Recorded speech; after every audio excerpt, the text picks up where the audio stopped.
Hello everyone and welcome to Automotive History Through Diecast. Today I just got a whole bunch of odds and ends I wanted to go through.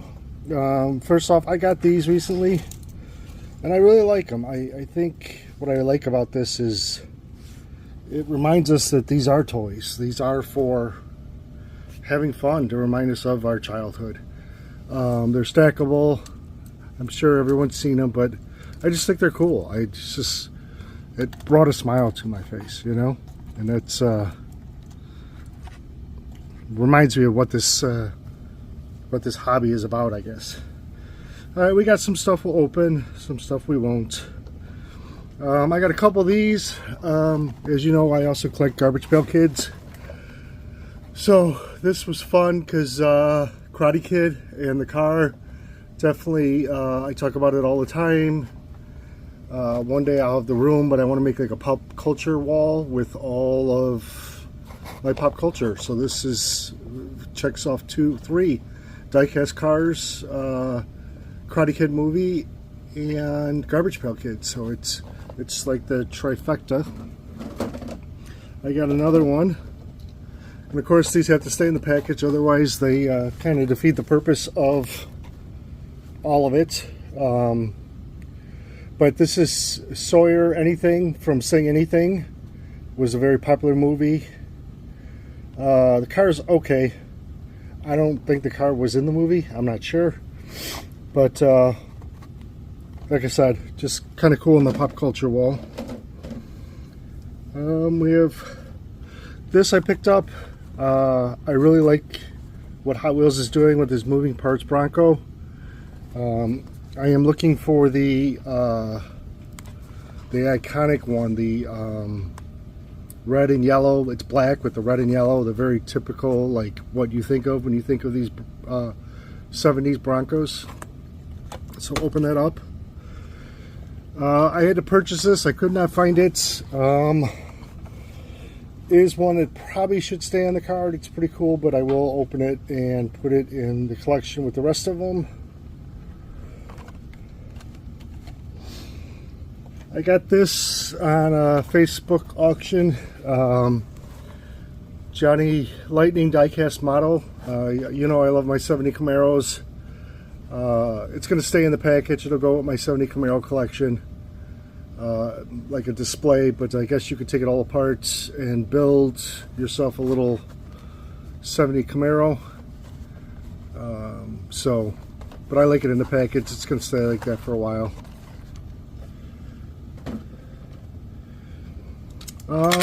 I got this from the same guy. Apparently it's broke though. I'm gonna have to glue that hood back on, but we'll open it up, we'll glue it. It's the Frozen Black Pearl edition. I know these came out for a while ago. I bought it from him and kind of forgot about it, and then I bought something else and he's like, you want me to ship these cars? I'm like, oh yeah. So we'll take that apart, fix it, and put that on display. I found the new F-body from Auto World, 84 Camaro. You know, I love that body style, and I also like the 80s body style, so excited to open those up. Even though they're not premium wheels, they are good looking wheels. You know I was going to get this eventually. Here is the new Coke Grand National M2. Beautiful, this red with these GNX rims on it just look perfect. We'll be opening that up and looking at that. I found this one, probably not normally something I would get, but I really liked it. I like the old school tattoo look to it, so I grabbed it. I have, I don't know, probably like 10 of these now that I just kind of keep in package. I think it's one of those things that looks better in the package than out of the package. I found this at a diecast show I was at. I really liked it. Viper, Hot Wheels Collectibles limited edition, multiple piece collector quality cars. So we'll open that up and put that in the Viper collection. This I bought, it's going to sound strange, but I bought it for the crushed car. It kind of looks like a Grand National, or at least a G-body. And Hot Wheels really doesn't make crushed cars. I've heard someone say that it's hard because many manufacturers don't want their cars crushed. Obviously, it's not a licensed car, but they did a good job on crushing it for the monster trucks. Then we have some Kaitos. I think I'm just down to collecting the Silverados. I was collecting the R32s, the 33s, the 34s. I collected the Datsun 510s for a while, but I think I'm just going to do the Silverados for now. Here's the nice flat gray one. Open that up and look at it. Then this one just came in the mail. We'll open it up, look at it. I love the dually, so I'm excited to add that to the collection. Has a rhino on the side. And then the last one I got will open. Does Lamley do this to anyone else? Car that really isn't on my radar, and then he's really good at when something new comes out, there's a new one of these coming out, he brings all the old ones out and they're open and he shows them, and I'm like, man, why do I not have that car? So I'm going to start buying these 73 Plymouth Dusters because of Lamley. So he's a good person for GM to hook up with, because I know when I watch his stuff he makes me want to buy it. Alright, we'll pause, we'll open up, and I'll be right back. Alright, I'm back. So I looked at the bottom of this one, and it's called a speed bump, but to me it definitely looks like a late 70s, early 80s G-body. You know, like I said, which is cool to add to the collection. I thought it was unique. There was a monster truck fire truck with it. I collect monster trucks, so just another thing to add to the collection.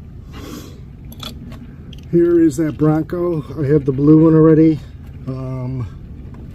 Like I said, I'm looking for the one that looks... I thought I got it. I guess not.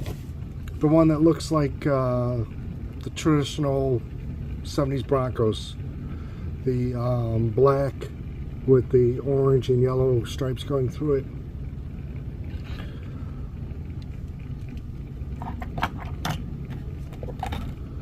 And we have these Johnny Lightnings. Like I said, these are mainline wheels. These are plastic wheels, but I think they do a really good job with these wheels. I think Hot Wheels could take a pointer from them, because they look pretty sharp. And here's the 70s Camaro, or 1980 I think it was. So from 80 to 84, this is the change in body style. And then we have this 62 Chevy. Very popular. A lot of people collect these. Just a nice two-tone in yellow and like a cream color. Something I didn't mention when I was showing everything, I bought this loose, this Dodge Charger. I believe it's a Johnny Lightning. Just caught my eye on the auction, and I think it was only $5, so grabbed it. I don't collect many Dodges, but you know, the Viper and the Dodge Charger are ones I do have in my collection. And then, like I said, this is a Plymouth Duster. I always like the hood on this, the hood scoop. Talk about simple fabrication. Someone with a welder and some sheet metal made a little forced air induction there thing. But very cool. There is a Mopar missile that I'm looking for. It's a little more on the pricey side. It was part of the older racing series ones. I'm not 100% sure which series, but it's silver. It's called the Mopar Missile, and it's really sharp, but it's a little more pricey. Next, we got this Superbird, the Black Pearl.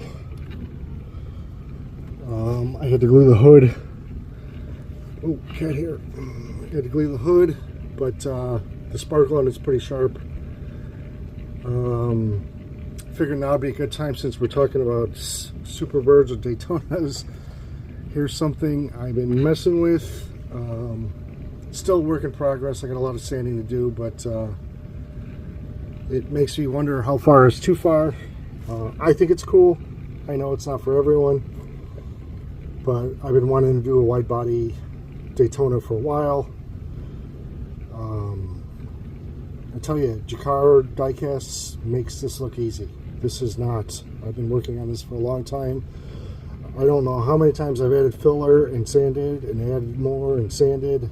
You can see I still have a lot more work to do, like in this area. But I'm getting there, and I'm in no rush. I think it's just, the process is just going to be fun. Next, we got this M2 Grand National. Like I said, I am super happy that M2 made this casting. It really has stepped up my Grand National game, because Hot Wheels has kind of stopped making anything original on those. Again, Hot Wheels could take a lesson from them. But yeah, excited to add this to the collection. This next one I bought because thought it was super cool. Guy had it listed for 15, on sale for 7. Buddy of mine, he says, if you want it, you can have it for 5. And I was like, man, this old premium diecast, Hot Wheels diecast for $5, that's, you know, a great idea. I don't see any rubber band damage, but I didn't know it came with plastic wheels. I thought these were rubber, but still very cool. Hood should open. There we go. Nice engine. But yeah, this is a good one to add to the collection. Like I said, Vipers and Chargers are what I collect for Dodge. And there's no rubber band damage, so that was huge. I thought this was very interesting. On average, how much do you spend a year on diecast? 150, 150, 200, 250, 500, 500, 750 plus. This car came out in 1999. So it just shows that even back then, they knew we were willing to spend a lot of money on diecast a year. Next, we have the Kaido House pickup in flat black, or flat gray, I'm sorry. Very cool looking. I think these look really good and simple. They don't have to be overdone. And then this next one is the dually. I really like the dually they came out with here.